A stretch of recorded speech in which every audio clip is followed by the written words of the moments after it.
Fund management విషయంలో funds లేకపోయినా కూడా రోడ్డుని ఎలా వేయాలి, అభివృద్ధి ఎలా చేయాలి అని ఒక గైడ్ లైన్స్ ఇచ్చి మున్సిపల్ కమిషనర్ గారికి కావచ్చు, పంచాయతీ రాజ్ అధికారులకు కావచ్చు, అలాగే మాతో పాటు కూడా డిస్కస్ చేసి ఏవైతే ఇంపార్టెంట్ లాంగ్ పెండింగ్ ఉన్న రోడ్లు కావచ్చు, ప్రజలకి చాలా ఇబ్బందికరంగా ఉండే ఆ కట్టమంచి సాంబయ్య ఖండిక రోడ్ని కూడా 1కి 4 సార్లు ఎక్కడెక్కడ ఫండ్స్ ఉన్నాయో చూసి వారి దగ్గర నుండి కూడా అనుకూలంగా ఎంత ఉంటే అంత ఇచ్చి ఇమ్మీడియట్గా మరమ్మతులు చేయమన్నారు.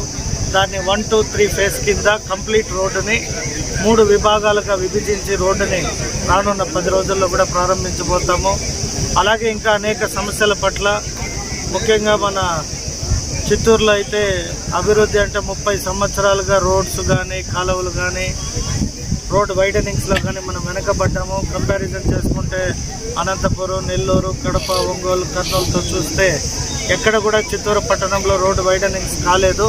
కానీ ఇప్పుడు మా ప్రభుత్వంలో కలెక్టర్ గారి సహకారంతో హై రోడ్డు కానీ, కొంగారెడ్డిపల్లి రోడ్డు కానీ, అలాగే మన ఇరువారం టు దర్గా సర్కిల్ కానీ, అలాగే మన తానా చెక్ పోస్ట్ నుండి కొంగారెడ్డిపల్లి కాడికి కానీ, గాంధీ బొమ్మ కాడికి అన్ని రోడ్లని కూడా విస్తరించి అటు ఇటుగా సెంటర్ డివైడర్ ప్లస్ లైటనింగ్ చేసి యాక్సెసిబిలిటీగా బాగుండే విధానంగా డిజైన్ చేస్తున్నాము.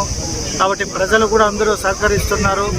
హై రోడ్ విషయంలో ఒకరు అలా తప్పితే ఆల్మోస్ట్ అందరూ కూడా విల్లింగ్నెస్కి వచ్చారు.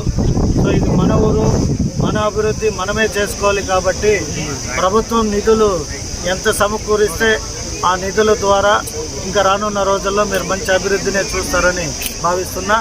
ఈ రోడ్డు కూడా ఎవరైతే ఆ పిల్లవాడు ఆ రోజు మరణించాడో వారి తల్లి ఇంకా రికవరీ కాలేదు, హాస్పిటలైజేషన్లోనే ఉంది. ఆమె కోలుకున్నాక వారి అబ్బాయి పేరు పైన మున్సిపాలిటీలో పెట్టి ఆ పేరుని ఈ రోడ్డుకి నామకరణం చేస్తామని తెలియజేస్తాం.